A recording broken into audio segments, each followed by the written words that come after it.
오늘 이 시간은 더 이상 울지 말라라는 제목으로 함께 말씀을 나누겠습니다. 우리들은 살아가면서 많은 일을 겪습니다. 사진에 보면 이제 하마가 나오는데요. 제가 어느 날 이렇게 무슨 동물의 왕국을 보니까 어떤 하마가 있는데 굉장히 상처가 많은 겁니다.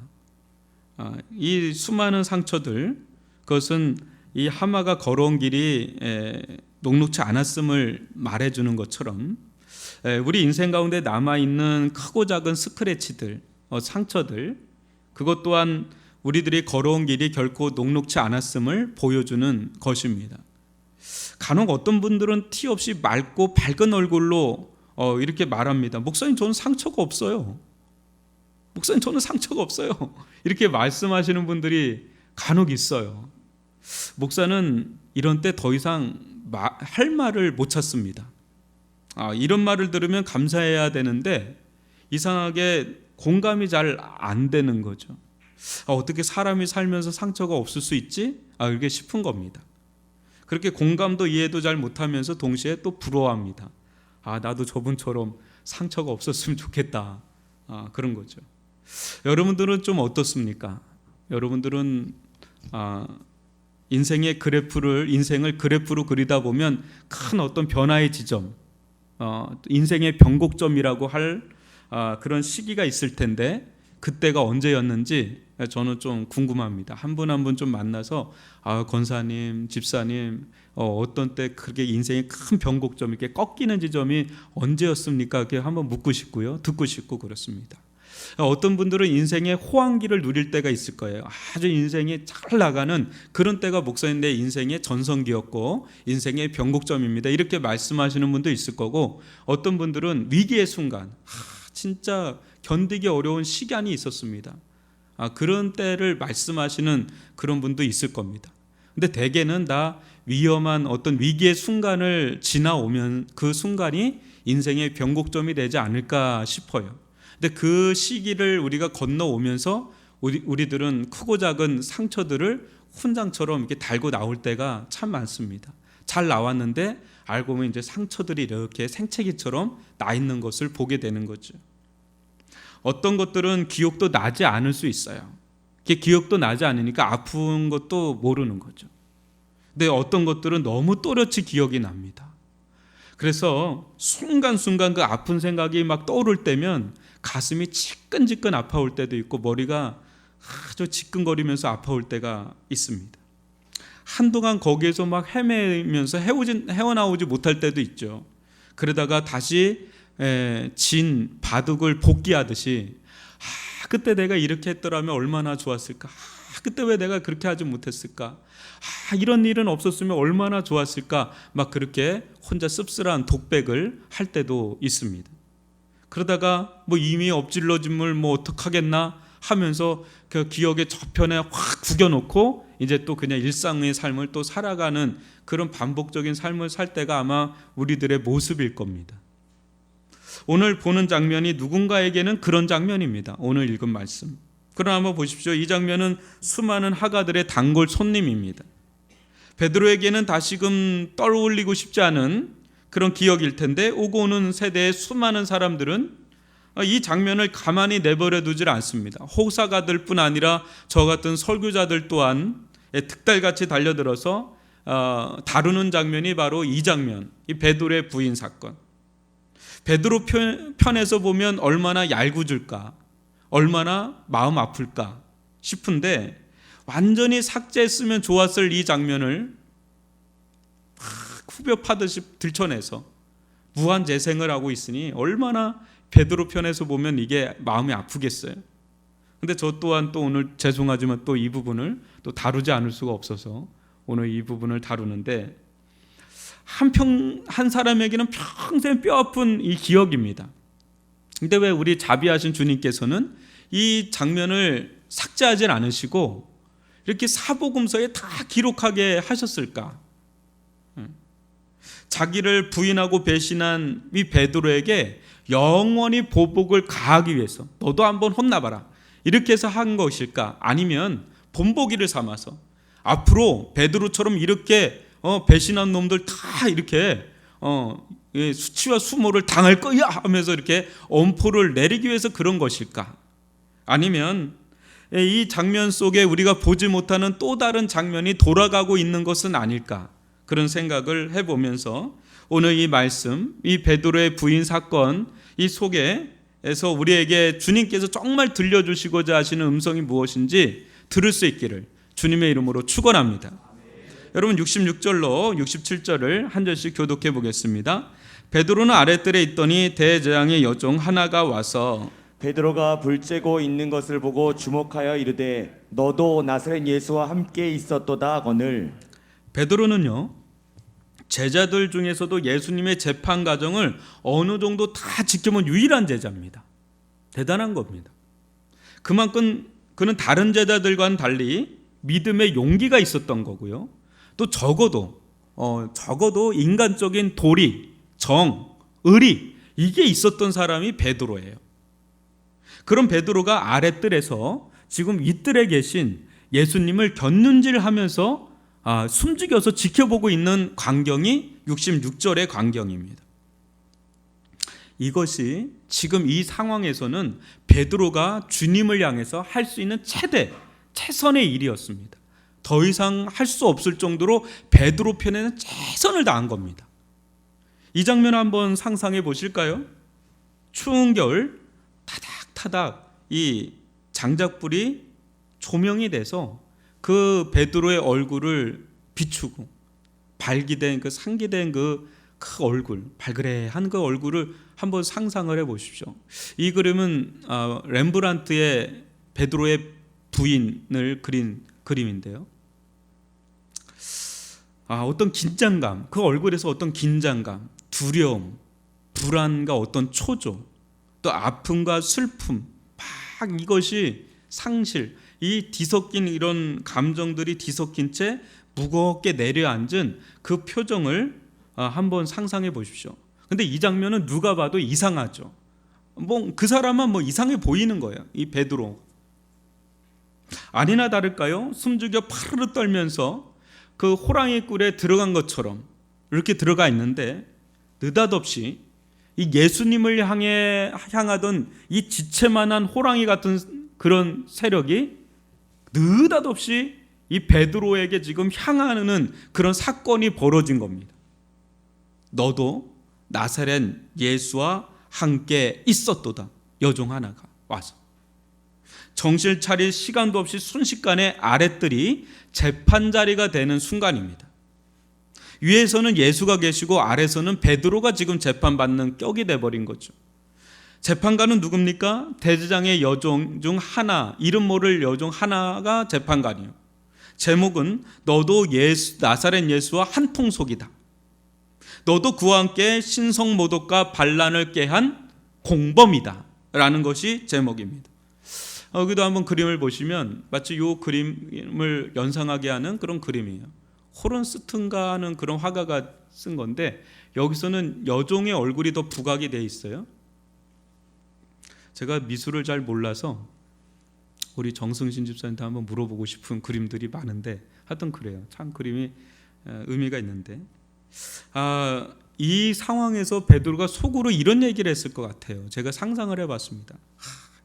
장작불만 없었어도, 장작불만 째지 않았어도 내가 걸리지 않는 건데 이런 생각을 하지 않았을까, 이런 생각을 합니다. 다급했던 나머지 베드로가 고백합니다. 이것이 베드로의 1차 고백인데 1차 부인인데요. 68절을 같이 읽어보겠습니다. 시작.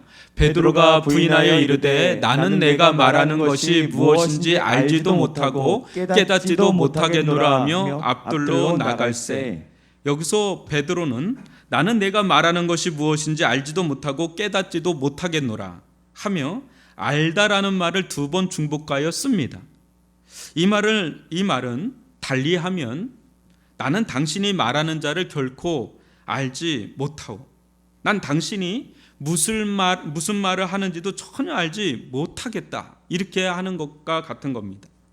여기서 앞에서 알다라는 헬라어는 오이다인데 이론적으로 알다라는 말을 써요, 베드로가. 근데 뒤에 알다라는 말은 헬라어로 에피스타마이라고 하는데 이것은 실제적으로 알다라는 또 다른 알다라는 말로 바꿉니다. 이것이 무엇을 말해줍니까? 왜 이렇게 알다라는 말을 두 번 사용하는데 다른 알다라는 걸로 이렇게 썼을까요? 그 말은 베드로가 예수님을 이론적으로나 또 실제적으로나 완전히 부정한다는 겁니다. 이론적으로도 또 실제적으로도 나는 예수라는 자를 아예 모릅니다.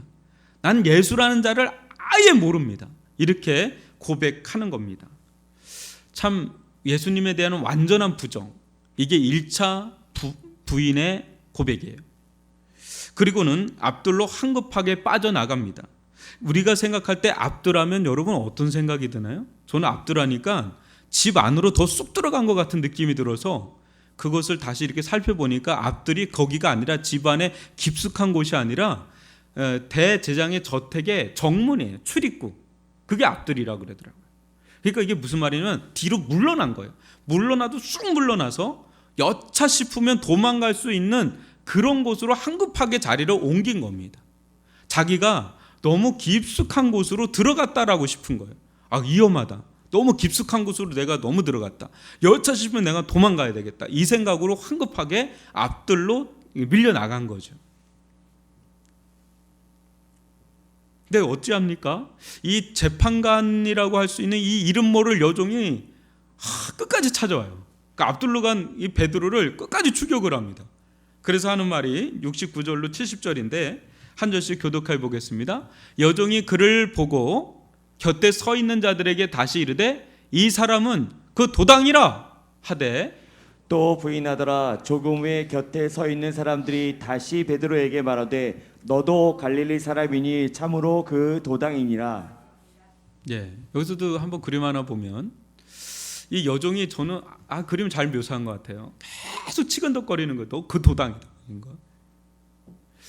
여종은요 여기서 한술 더 뜨죠. 이제 어떻게 해요? 이제 주변 사람들을 배심원단으로 막 구성하기를 시작합니다. 한마디로 주변 사람들에게 지지로 호소해요. 나를 지지해달라. 그러면서 이 사람은 그 도당이라, 이 사람은 그 도당이라 계속 얘기를 합니다. 보십시오, 여기 이 사람은 우리가 극악무도한 자라고 여기는 예수, 그를 따르는 일당 중 한 사람이올시다 하면서 큰 소리로 아주 막 거기에 떠나가라 할 정도로 막 그 큰 소리를 치니까 이거 자칫하면 윗들에 있는 사람들 있죠. 대제장들, 서기관들, 예수님까지 다 들릴 정도로 소리를 지를 수 있는 그런 상황이에요. 이 순간에 베드로는 쥐구멍이 있다면 거기로 들어가고 싶은 생각. 얼굴을 어디에 둬야 될지도 모를 정도로 어안이벙벙한 그런 케어 펀치가 날아오는 그런 순간을 맞이합니다. 이때 그를 둘러싸고 있는 사람들도 이제 술렁거리기 시작하는 거예요. 그 말을 듣고 여종의 강력한 한 방이 있었죠. 그리고 그 주변 여론까지 막 흥분하기 시작하자 이 베드로가 급기야 2차 부인을 합니다. 막 이런 상황이죠. 막 이런 상황. 막 사람들한테 야, 이 사람 막 하면서 이렇게 주변이 수근수근 거리면서 그런 겁니다. 여기서 이제 부인하더라가 또 한 번 나오는데 시제가 1차 부인 때 시제하고 좀 다릅니다. 1차 시대 때는 그냥 과거형이에요. 그냥 부인했다 이렇게 나오는데 여기서는 미완료 시제입니다. 미완료 시제가 헬라어에서 뭐냐면 한두 번 한 게 아니라 계속해서 했다는 거. 계속해서. 그러면서 계속해서 손사래를 치면서 뒤로 빼는 거예요. 뒤로 빠지면서 나 아니라 그런 사람 모른다고 계속 얘기하면서 뒤로 도망치듯이 내빼고 있는 장면이 지금 이 2차 부인 때 장면이에요. 마가복음을 쓴 저자는 마가입니다. 마가는 대표적으로 베드로의 제자예요. 근데 이 제자인 마가가 이 스승인 베드로의 이 부인 사건을 아주 그 부끄러운 민낯을 하나도 빠짐없이 다 담아내려고 카메라 앵글을 아주 디테일한 것까지 다 잡아내고 있는 그런 모습을 우리가 지금 보여주고 있는 거예요. 단어 하나하나에 그게 다 묘사가 돼 있어요. 그러나 마지막 결정적 한 방이 남았습니다. 간신히 2차 부인으로 이 길을 모면하는가 싶더니 숨 돌릴 여유도 없이 핵폭탄급 한 방이 날아오는데 이 상황에서는 여종이 있었는지 없었는지 모릅니다. 다만 그를 둘러싼 모든 이들이 일제히 소리를 이제 지르기를 시작하는데 너도 갈릴리 사람이니 참으로 그 도당이라. 이제 한두 사람도 아닌 그 안에 있던 모든 사람들이 베드로를 둘러싸고 소리 지르는 것처럼 이게 들리는 겁니다. 너희의 말소리를 들어보니 갈릴리 방언 그 사투리 맞아. 너 예수도 갈릴리 출신 아니야? 정말 너 예수 그 인간과 한 통속 맞아. 너 그 일당이라고, 그 도당이라고. 막 이렇게 막 사람들이 막 그 베드로를 둘러싸고 막 말을 하는 그런 장면입니다. 그 순간에 베드로는 그만 넉다운되고 맙니다. 지금 이 순간 까딱하다가는 윗뜰에 계신 예수님과 같은 자리에 동석하게 생겼어요. 이에 베드로는 마지막 3차 부인을 합니다. 우리 71절을 같이 읽습니다. 시작. 그러나 베드로가 저주하며 맹세하되 나는 너희가 말하는 이 사람을 알지 못하노라 하니. 여기서 베드로가 살 길은 자신의 정체를 확실하게 보여주는 길 외에 없습니다. 이때 그는 넘지 말아야 될 선을 넘고 맙니다. 이제 부인하는 정도가 그냥 부인하는 정도가 아니라 아주 거칠고 노골적으로 부인하는데, 내가 지금 거짓말하고 있는 거라면 하나님께서 내게 벌 위에 벌, 저주 위에 저주를 내림이 마땅하다, 이런 고백을 합니다. 베드로는 마지막 히든 카드를 내밉니다. 구약의 저주와 맹세 형식을 빌어서 당시 유대 사회에서는 더 이상의 진심을 보여줄 수 없는 그런 고백으로까지 자기를 밀어붙입니다. 여러분, 구약을 읽다 보면 하나님께서 내게 벌 위에 벌, 저주를 내림이 마땅하다, 이런 고백이 쭉 나오는 걸 보일 겁니다. 주여, 그 임금이 잘못했을 때 신하들이 주로 많이 하는 게 있어요. 죽여주시옵소서, 이 얘기하잖아요. 그거 진짜 죽여달라는 건가요? 아니면 내 진심을 받아주옵소서, 이건가요? 그거 진심을 고백하는 거거든요. 지금 베드로가 그런 거예요. 하나님 앞에 맹세라는 거예요. 내가 이게 거짓말하는 거면 하나님께서 내게 벌 위에 벌을 내림이 마땅하다, 저주를 내림이 마땅하다 할 정도로 자기를 완전히 거기에 베팅하는 겁니다. 나에게 그런 비난을 하는데 썩어지지 못할까 맹세하건대 나는 그런 사람을 알지 못해. 내가 그 사람을 안다면 하나님께서 내게 벌 위에 벌을 내림이, 하나님께서 내게 저주를 퍼부으심이 마땅해, 이렇게 고백을 하는 거예요. 그러니까 더 이상 자신을 추궁하지 말라는 거예요. 자신은 완전 커밍아웃한 거예요. 자기는 아니라고, 이렇게 얘기를 하는 데까지 간 겁니다. 한마디로 자기가 고백한 것에 자기 목숨을 걸고 있는 거죠. 베팅을 한 겁니다. 그런데 이 대목에서 여러분, 마가복음 14장 30절 이 말씀이 기억나죠. 내가 주와 함께 죽을지언정 주를 부인하지 않겠나이다. 너무 대조되는 이 베드로의 모습. 이 말이 무색할 정도로 그는 자신의 목숨을 주님께, 또 주님의 말씀에 드리기보다 어떻습니까? 자신이 한 고백, 그것도 어떤 고백입니까? 거짓된 고백, 배신의 고백, 거기에 자기 목숨을 지금 걸고 있는 그런 장면을 우리가 보게 됩니다. 우리는 여기서 죽음 앞에 한없이 나약하고 또 비굴하고 심지어 비열하기까지 하는 평범한 한 보통의 한 사람을 봅니다. 베드로가 여러분 정말 두려워한 게 뭘까요? 여종일까요? 아니면 그 주변 사람들이었을까요? 아니면 예수님이었을까요? 베드로가 정말 두려워한 거는 뭐였을까요? 저는 하나밖에 없는 자기가 죽는 것, 이게 가장 베드로를 두렵게 만드는, 그 이상도 이하도 없는 죽음, 자기 죽음, 또 그 죽음에 이르는 과정에서 오는 그 고통, 그 자체였을 거라고 저는 봅니다.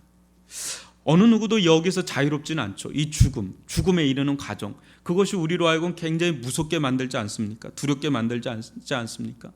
예수님께 그토록 사랑받고 또 인정받은 이 베드로가 어째서 이게 죽음에 대한 공포와 두려움으로 이렇게까지 무너지게 된 것일까? 여러분들은 이 베드로가 정말 죽음에 대한 두려움 때문에 예수님과 그 모든 좋았던 관계들 있죠? 그 관계들을 끊고 배신하였다고 보십니까? 여러분들은 어떻게 보십니까? 왜 베드로가 이렇게 부인하고 배신을 했을까? 여러분들은 어떻게 보십니까? 저는 죽음에 대한 공포, 두려움, 그것 때문이라고 저는 봅니다. 그러나 여기서 한 가지 짚고 넘어가고 싶은데요. 그것은 베드로 마음에 정말 이 마음만 있었을까 하는 겁니다. 저는 베드로 마음에 이 마음만 있었다라고 또 보진 않습니다. 베드로 마음에는 두 가지 마음이 있었다라고 생각이 듭니다. 그것을 보여주는 말씀이 72절인데 베드로 부인 사건의 대미를 장식하는 마지막 구절입니다. 한번 읽어볼까요? 시작. 닭이 곧 두 번째 울더라. 이에 베드로가 예수께서 자기에게 하신 말씀 곧 닭이 두 번 울기 전에 네가 세 번 나를 부인하리라 하심이 기억되어 그 일을 생각하고 울었더라. 여러분, 여기서 닭 울음소리와 함께 터져버린 이 베드로의 통곡, 또 통한, 또 절규, 눈물 보십니까? 여러분, 이 눈물을 어떻게 보십니까? 악어의 눈물처럼 보이십니까? 아니면 정말 진심 어린 그런 통한의 눈물로 보이십니까? 저는 이 눈물이야말로 그 어느 때보다 진실의 눈물이라고 봅니다. 이것은 이후에 가룟 유다와 베드로의 운명을 좀 가르는 그런 지점이라고도 할 수가 있는데요. 이 눈물에서 우리가 볼 수 있는 것은 베드로는 분명 두려움 때문에 배반은 했지만 예수님에 대한 마음이 있었던 자죠. 이 두 가지의 마음이 늘 공존한다는 거죠. 그렇다면 이 베드로의 이 부인 사건을 통해서 우리는 무엇을 볼 수 있을까요? 여러분들은 베드로를 어떻게 볼지 모르지만 저는 베드로를 지극히 평범한 한 인간으로 봅니다. 그냥 우리가 언제든지 만날 수 있는, 그냥 볼 수 있는 그런 평범한 한 사람이라고 저는 봅니다. 베드로도 이를 직접 말한 바가 있는데 사도행전 3장 12절을 한번 읽어보겠습니다. 시작. 베드로가 이것을 보고 백성에게 말하되 이스라엘 사람들아, 이 일을 왜 놀랍게 여기느냐? 우리 개인의 경건과 경건으로 이 사람을 걷게 한 것처럼 왜 우리를 주목하느냐? 베드로가 40년 된 안전뱅이를 이렇게 세울 때 사람들이 베드로의 권능의 역사를 보고 사람들이 막 주목할 때 한 고백이에요. 여러분, 근데 베드로는 왜 우리를 주목하느냐 그래요. 왜 우리를 주목하느냐? 이 자를 걷게 한 건 예수인데 왜 나를 주목하느냐? 이렇게 얘기하는 거죠. 제 아무리 대단한 권능을 행사하고 또 경건으로 무장했어도 그것은 오직 하나님의 은혜의 산물이지 그 사람이 스스로 만들어낼 수 있는 그 무엇이 아닙니다. 여러분, 어떤 사람이 어떤 위대한 하나님의 일을 한다고 해서 그 사람이 그걸 만들어낸 게 아니라 그건 하나님의 은혜의 결과물이지 우리가 만들어낼 수 있는 것들이 아니라는 거죠. 베드로 또한 하나님의 은혜를 입은 자일 뿐, 우리와 똑같은 성정을 가진 평범한 자입니다. 그것을 이 베드로의 부인 사건에서 보게 되죠. 그런데 여기서 우리는 두 가지 마음이 공존한다고 아까도 말한 것처럼 두 가지 마음이 공존합니다. 이게 무슨 마음입니까? 믿는 신자의 마음에는 두 가지 마음이 있는데 하나는 주를 향한 사랑이 있어요. 베드로가 호언장담하면서 내가 죽을지언정 주와 함께 죽겠다. 이건 주님을 향한 충정이고 사랑이고 믿음이었습니다. 우리들 가운데도 이 마음이 있죠. 주를 향한 마음이 있어요. 여러분, 우리가 신자인 이상 이것이 없다면 신자가 아니에요. 근데 우리 신자들 가운데 이 마음이 있어요. 아니면 우리가 신자가 아니거나 이런 마음이 없던 신자가 아니거나 아니면 영적으로 너무 침체되면 이 마음이 식어요. 그렇지만 기본적으로 신자는 주를 향한 신실한 마음이 있어요. 사랑이 있단 말이에요. 그런데 이 마음만 있는 게 아니다라는 겁니다. 또 뭡니까? 이 사랑이 무색할이 많지 육신에 지배받는 마음이 또한 공존하고 있다는 게 우리의 딜레마예요. 그러니까 주를 향한 마음도 우리 안에 있는데 또 육신에 지배받는 마음 또한 우리 안에 또 있어요. 이게 아이러니인 거죠.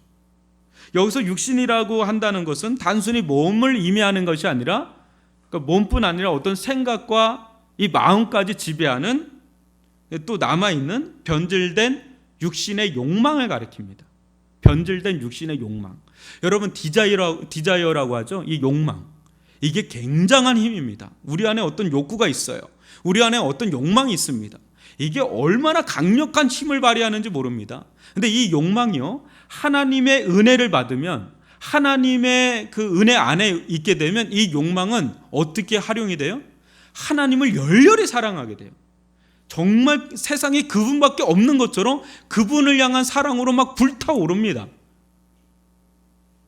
베드로가 정말 주와 함께 죽을지언정 나는 주를 버리지 않겠나이다 하는 고백이 나올 정도로 주님을 향해서 이 마음, 이 욕망이 그렇게 막 가요. 이렇게 활활 타요.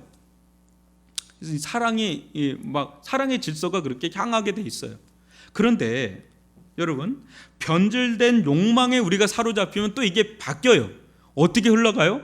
정말 사랑해야 될 것, 정말 하나님께서 살기를 원하는 삶으로 가지 않고 정말 사랑하지 말아야 될 걸 사랑하고요, 정말 살아가지 말아야 될 삶을 살아가는 쪽으로 향하게 만듭니다. 이 욕망이. 그것을 우리는 보통 정욕이라고 합니다. 정욕. 성경에서는 세상 정욕으로 이글거리는 그런 강력한 내적인 힘으로 작용할 때가 있어요. 나는 그렇게 살고 싶지 않은데 그렇게 되는 거예요. 막 세상적으로 살게 되고 막 이렇게 살게 되고 막 이렇게, 제가 뭐 얘기하기가 어렵습니다. 이렇게 살게 되고 이렇게 살게 되는, 그렇게 힘이 작용할 때가 있단 말이죠. 은혜의 힘 강하죠. 강력하죠. 은혜를 받을 때 강력한 힘이죠. 그죠? 은혜의 힘도 강력한데 이 변질된 육신의 욕망은 또 얼마나 강력합니까? 죽음 앞에서 이 변질된 육신의 욕망이 얼마나 기승을 부리는지 몰라요. 어느 정도인지 한번 히브리서 2장 5절을 같이 읽어보죠. 시작. 또 죽기를 무서함으로 한평생 매여 종노릇하는 모든 자들을 놓아주려 하심이니. 우리는 기본적으로 어떤 자라는 거예요? 죽기를 무서워한다는 거예요. 그래서 한평생 매여서 종노릇하는 자라는 거죠. 이게 죽음 앞에 벌벌 떨 수밖에 없는 자들이 바로 우리들이라는 거예요. 종이 자기 스스로 이 주인의 울타리를 벗어날 수 없음같이 우리 또한 베드로처럼 이 죽음의 권세 앞에 벌벌 떨 수밖에 없습니다. 여러분, 만약에 우리가 베드로와 같은 처지에 놓이면 진짜 고백하지 않을 자신 있습니까? 고백하지 않을 자신 있습니까? 아마 없을 거예요. 대부분은. 죽음, 십자가 우리가 감당해야 되거든요. 근데 베드로는 나중에는 감당했는데 지금 이 순간은 감당할 믿음이 안 됐었어요. 근데 우리도 그렇다는 거죠. 우리도. 코로나19로 이 세상에서 가장 강력한 서열 1위는 결국 뭡니까? 트럼프도 아니고 누구도 아니고 다 아니에요. 서열 1위가 뭡니까? 결국 죽음이에요. 죽음. 그래서 마스크를 쓰십시오. 백신을 맞으십시오. 그렇지 않으면 큰일 납니다. 이거예요. 그 소리가 계속 들리는 겁니다. 전 세계. 죽음에 대한 위협이 계속 가해지고 있으니까. 이 죽음이 얼마나 강력한 세력인지 모릅니다. 그 앞에 다 묶여 있는 거예요. 자유로울 자 없어요. 죽음 앞에. 그런데 이 사람 베드로가 완전히 다른 사람이 된 거 아시죠? 완전히 다른 사람이 되었습니다. 사도행전으로 넘어가면서 우리가 알던 베드로가 낯설게 느껴질 정도로 완전히 변화됩니다. 여러분 한번 보실까요? 사도행전 4장 19절로 20절입니다. 교독합니다. 베드로와 요한이 대답하여 이르되 하나님 앞에서 너희와 너희의 말을 듣는 것이 하나님의 말씀을 듣는 것보다 옳은가 판단하라. 우리는 보고 들은 것을 말하지 않을 수 없다 하니. 또 사도행전 5장 40절로 42절입니다. 그들이 옳게 여겨 사도들을 불러들여 채찍질하며 예수의 이름으로 말하는 것을 금하고 놓으니 사도들은 그 이름을 위하여 능력받는 일에 합당한 자로 여기심을 기뻐하면서 공회 앞을 떠나니라. 그들이 날마다 성전에 있든지 집에 있든지 예수는 그리스도라고 가르치기와 전도하기를 그치지 아니하니라. 막 채찍으로 막 맞고 막 감옥에 가고 막 죽음에 대한 위협을 가하고 하지 말라고 정부 당국에서 얘기하는데 이 사람들 막 그거 맞으면서 너무 기쁜 거예요. 야, 우리가 드디어 인정받았다. 예수의 부활 증인으로 인정받았다 하면서 쉬지 않고 그걸 합니다. 어떻게 이런 사람이 됐냐 말이에요. 막 비굴하게 도망치기 바쁘고 주랭랑치기 바빴던 사람, 부인하게 바빴던 이런 사람들이 어떻게 내가 너희들 말 듣는 것보다 하나님의 말씀 듣는 것이 옳은가 판단하라 하면서 이렇게 강력하게 죽음을 불사하고 나가는 사람들로 어떻게 이렇게 변했냐 말이에요. 무엇이 베드로를 또 제자들을 이렇게 변화시킨 것일까요? 복음입니다. 복음. 리얼 복음이죠. 첫째는 부활하신 예수님의 사랑이 그를 다시금 회복시킨 겁니다. 만약 부활하신 예수님께서 그에게 나타나지 않았다면 성경에서 우리가 볼 그의 마지막 모습은 아까 읽었던 72절이었을 겁니다. 울었더라. 울고 있는 베드로. 그냥 울고 있는 베드로로 끝났을 겁니다. 그러나 주님은 죽은 지 3일 만에 죽음의 권세를 꺾고 승리하시고 부활하셨습니다. 이 부활 권세, 예수님의 부활 권세는 이 막강한, 우리를 옮겨잡고 있는 이 막강한 죽음의 권세보다 더 강력한 권세로서, 어떤 권세입니까? 죽음을 죽여버리는 생명의 충만한 권세, 이게 바로 부활 권세입니다. 이 부활 권세로 일어나셨고 그 부활하신 예수님이 베드로를 찾아오신 거죠. 그래서 히브리서 2장 14절로 15절을 또 한번 교독으로 읽어보죠. 자녀들은 혈과 육에 속하였음에 그도 또한 같은 모양으로 혈과 육을 함께 지니심은 죽음을 통하여 죽음의 세력을 잡은 자 곧 마귀를 어떻게 한다고요? 멸하시며 또 죽기를 무서워함으로 한평생 매어 종로로 타는 모든 자들을 놓아주려 하심이니. 예수님이 어떤 분이에요? 마귀를 멸하시고 죽음으로부터 우리를 놓아주시는, 이 마귀와 죽음의 이 군주로부터 우리를 벗어나게 해줄 수 있는 더 강력한 군주는 오직 부활하신 예수 그리스도이신 줄 믿습니다. 이 예수님, 이 부활하신 예수님을 만나자 베드로가 더 이상 죽음이 두렵지 않게 된 거죠. 부활 없는 베드로, 부활 있는 베드로, 이 두 베드로는 완전히 다른 베드로입니다. 부활하신 예수님을 만나기 전에 베드로, 부활하신 예수님을 만난 이후의 베드로는 완전히 다른 베드로예요. 예수님처럼 다시 부활할 것을 믿으니 죽음이 두렵지 않습니다. 세상 두려울 것이 없어진 거죠. 사랑하는 성도 여러분, 우리들이 정말 두려워하는 것이 무엇입니까? 우리들이 정말 두려워하는 것이 무엇입니까? 알고 보면 죽음의 그림자, 알고 보면 죽음이에요.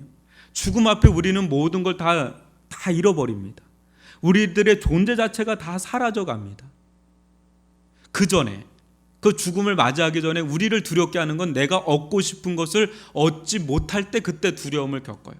절망도 하고 두려움도 겪고, 또 언젠가 우리는 그 모든 것을 내려놔야 되는 순간을 오고 그 순간에서 우리는 많은 고통을 또 겪게 됩니다. 실질적으로 아무리 우리가 부활하신 예수를 믿고 있어도 우리는 죽음을 피해갈 수가 없고 죽음에 이르는 과정에서 우리는 때 아닌 고통을 겪을 수가 있어요. 근데 중요한 것은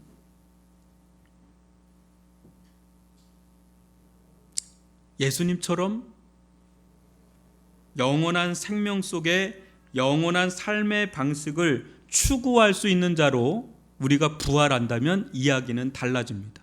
그러니까 죽음으로 끝나는 것이 아니라 죽음이라는 문을 통과하면서 우리는 영원한 생명으로 들어가고 영원한 삶의 방식의 나라, 하나님의 나라로 들어간다면 이야기는 달라집니다. 우리는 잃을 것도 사라질 것도 없는, 오히려 이 죽음을 통해서 우리는 완전한, 부활하신 예수님 안에서 완전한 삶으로, 완전한 사람으로 나아가게 되는 은혜를 덧입게 되는 줄 믿습니다.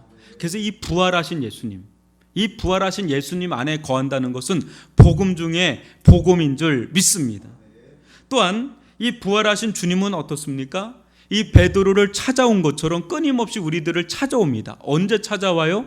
우리가 베드로처럼 부인하고 예수님을 버리고 예수님과 관계가 끊어지고 우리 죄로 인해서, 허물로 인해서 예수님과 관계가 끊어지고 사이가 서먹서먹하고 그런 가운데 놓여있는 우리들에게 예수님은 끊임없이, 부활하신 예수님은 끊임없이 찾아오셔서 우리를 다시금 부활케 하고 우리와의 관계를 다시금 회복케 하고 회복케 하시는 그런 사랑의 구조이신 줄 믿습니다. 문제는 우리가 일으켰지만 그 모든 것들을 다시금 청소하고 정리하시는 분은 우리의 구주이신 부활하신 예수님이신 줄 믿습니다. 예수님은 절대 우리를 포기하지 않으십니다.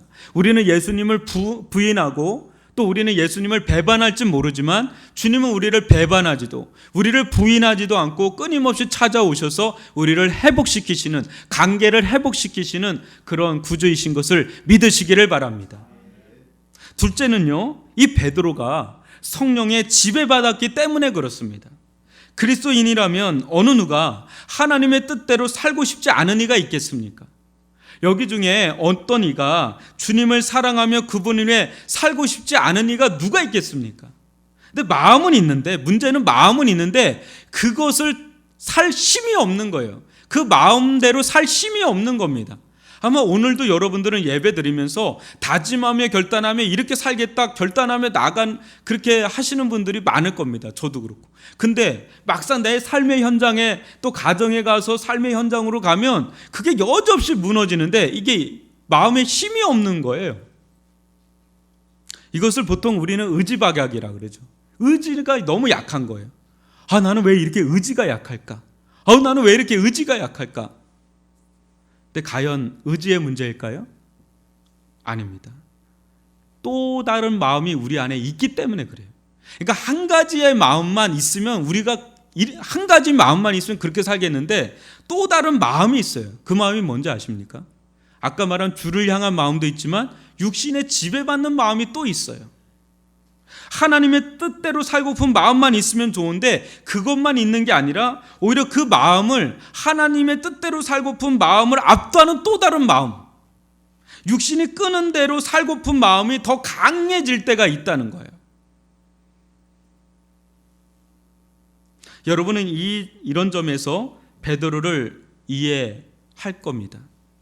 베드로가 마음으로 주님을 한 번이라도 부인하고 싶었겠는가? 전혀 아닐 겁니다.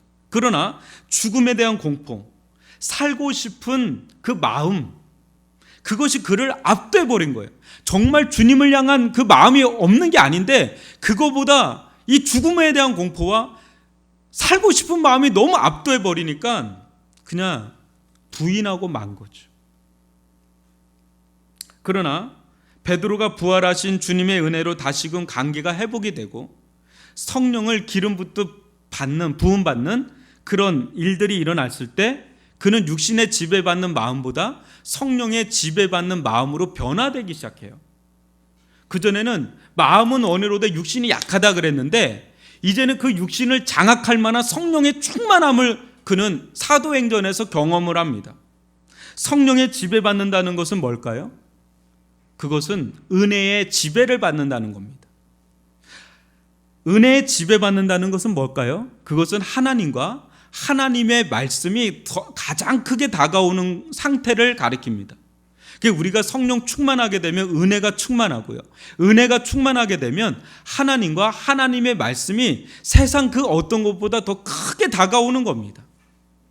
그때 우리는 하나님의 뜻대로 하나님의 말씀대로 사는 것이 어렵지가 않은 사람이 돼버려요. 그러니까 내 힘으로는 하나님의 말씀대로 살 수가 없어요. 온전하게. 근데 성령 충만을 받게 되면, 성령의 지배를 받게 되면 우리는 하나님의 뜻대로 사는 게 어렵지가 않다는 것을 경험하게 됩니다. 그리고 오히려 주님을 부인하면서 사는 것이 불가능할 정도의 삶으로 나아갑니다. 하나님의 말씀대로 순종하여 사는 게 이렇게 어렵지가 않은 거구나. 은혜 충만할 때는 그런 고백을 하지 않습니까? 베드로가 그 경험을 하는 거죠. 여러분, 베드로를 베드로 되게 한 힘, 우리 되게 하는 힘은 나에게 있지 않고 오직 성령의 은혜, 성령의 권능, 성령의 충만에 있는 줄 믿습니다. 그러나 여러분 여기서 우리를 두렵게 만드는 요소가 뭔가를 한 번 더 생각을 해보죠. 그것은 그릇된 욕망의 사이즈가 그래요. 내가 원하는 것은 큰데 그것을 얻지 못할 때 그때 우리는 절망하고 두려워합니다. 근데 보십시오. 우리의 이 육신의 욕망은 끊임없이 우리를 부추기고 우리를 길들입니다. 계속해서. 우리는 막 지쳐가는데 이 욕망, 우리 안에 있는 욕망은 지치지도 않아요. 계속해서 우리에게 계속해서 뭔가를 요구합니다. 뭔가를 다 막 속에서 막 자아나게 만듭니다. 중요한 것은 내가 이런 그릇된 욕망을 품는 것은 난데 내가 이 욕망을 통제가 안 돼요. 제어가 안 돼요. 너무 강한 이 내적인 힘에 내가 그냥 져버려요. 내가 살고 싶은 거는 이런 삶인데 계속해서 그런 삶을 못 살게 만드는 또 다른 내가 또 하나 있는 거죠. 내 안에. 그래서 계속 그 욕망을 부추기니까 그걸 이겨낼 재간이 내 안에 없어요. 그럴 힘이 없어요. 그래서 또 미끄러지는 그런 실패하는 삶을 살 때가 많습니다. 우리 지금 1개월 좀 넘게 시작했습니다. 여러분들이 새해 초두에 벽두에 계획한 것들대로 사십니까? 그런 분도 있겠지만 대부분은 또 이제 구정이 와서 감사한 분들이 있을 거예요. 야, 다시 또 한번 결단하자. 새롭게 시작하자. 근데 여러분 그 별로 못 가잖아요. 작심삼일이잖아요. 한번 보십시오. 이 베드로처럼 굳이 거창한 상황에 우리가 놓여 있지 않아도 날마다 우리 삶 속에 크고 작은 일들이 일어납니다. 그 속에서 하나님을 믿는 자답게 또 그리스도를 믿는 자답게 우리가 살아가지 못할 때가 얼마나 많은지 몰라요. 여러분 작은 일도 못 감당하는데 큰 일 감당할까요? 네? 작은 일에서 승리를 경험하지 못하는데 큰 거를 진짜 승리할 수 있을까요? 그거 없어요. 작은 일서부터 승리를 해가야 큰 거를 해나갈 수가 있는 캐파가 있는 사람으로 성장해 나가는데 여러분 이게 우리 힘으로 막 마음을 먹었다가도 또 무너지고 마음을 막 먹었다가 또 무너지고 그래서 어느 순간 내가 절망해요. 내 스스로에게 절망해요. 나는 안 된다. 나는 구제불능이다. 나는 더 이상 소망이 없다. 아무래도 나는 안 되는구나. 안 됩니다. 안 돼요. 근데 또 돼요. 언제 됩니까? 언제 됩니까? 성령 충만을 받을 때 이것이 되게 됩니다. 어렵지가 않아요. 내 힘으로 하려니까 이 육신의 힘이 너무 강해서 우리가 번번이 넘어지고 패배하고 실망하고 절망하고 좌절하지만 어느 순간인가 이 복음의 능력을 경험하고 성령의 충만함을 경험할 때 완전히 우리와 같던 베드로도 이렇게 변화됐잖아요. 그러면 베드로만 그렇게 되리라는 법이 있습니까? 아닙니다. 복음의 능력을 경험하고 성령의 충만함을 경험하면 어떤 자도 그렇게 승리하는 그리스도인이 되게 되는 줄 믿습니다. 여러분 여기 속에서 우리가 알게 되는 것, 우리는 정말 아무것도 아니다라는 것, 이것을 한번 고백하고요. 정말 우리는 아무것도 아니다. 아무것도 아니다. 아무것도 아니다. 이 고백이 나온다는 게 진짜 어려운데 이 고백이 나와야 돼요. 정말 우리는 복음 앞에 아무것도 아닙니다. 그렇기 때문에 간구하는 거예요. 하나님 이 아무것도 아닌 우리에게 저에게 하나님 성령을 주시옵소서. 성령 충만함을 주시옵소서. 내 힘으로는 이걸 살아갈 수가 없습니다. 내가 주님을 향해서 원하는 마음이 있는데 그거대로 살 힘이 내게 없습니다. 내게 그 마음을 따라갈 그 마음대로 살 힘을 내게 주시옵소서. 그 은혜의 힘을, 그 성령의 능력을 내게 부어 주시옵소서. 주시지 않으면 저는 그렇게 살 수 없습니다. 저를 불쌍히 여겨 주옵소서. 이렇게 기도하는 저와 여러분이 될 수 있기를 바랍니다. 여러분 사도 베드로에게 예수님은 일찍이 얘기하셨어요. 깨어 있어 기도하라. 깨어 있어 기도하라. 깨어 있어 기도하라. 마음은 어리로되 육신이 약하다 3번 얘기했어요. 근데 3번 다 콜콜 잤어요. 그때 3번 부인하는 일이 일어난 겁니다. 여러분 이것이 무엇을 의미하죠? 우리의 힘으로는 할 수가 없는 영역을 지금 다루고 있는 겁니다. 이것은 오직 하나님의 능력과 은혜의 자리지 우리의 힘과 능력과 의지의 자리가 아니라는 거예요. 우리가 다만 할 수 있는 건 기도밖에 없어요. 기도하면서 주님께 간구하는 거죠. 주님, 저는 이런 자인데 주님, 그러나 제 속에 주님을 향한 마음이 있습니다. 저 정말 이렇게 살고 싶습니다. 제가 원하는 대로 저답게 살고 싶습니다. 그리스도인답게 살고 싶습니다. 하나님의 사람답게 살고 싶습니다. 근데 제 안에 그거를 살아갈 힘이, 부여내낼 힘이 제게 너무 부족합니다. 저를 불쌍히 여겨주옵소서. 성령 충만함을 주옵소서. 기도하는 저와 여러분이 되기를 원합니다. 어느 순간에 성령을 기름부터 부어지게 될 때 이제는 내가 하는 것 아니요 내 속에 있는 예수가, 내 속에 있는 성령이 그것을 해나가게 하면서 우리로 하여금 예수의 증인으로 삼고 예수로 말미암는 열매를 맺는 인생, 승리하는 인생으로 우리를 세워가 줄 믿습니다. 그래서 작은 일도 못하던 자가 이제는 전혀 생각할 수 없었던, 내가 전혀 생각할 수 없었던 큰 일을 감당하는 캐파가 있는 자로 우리를 세워가 주는 그런 주님의 부활의 권능을 경험하는 그런 부활의 산 증인으로 우리를 삼아 주실 줄 믿습니다. 이 은혜를 누리는 저와 여러분이 되기를 주님의 이름으로 축원합니다.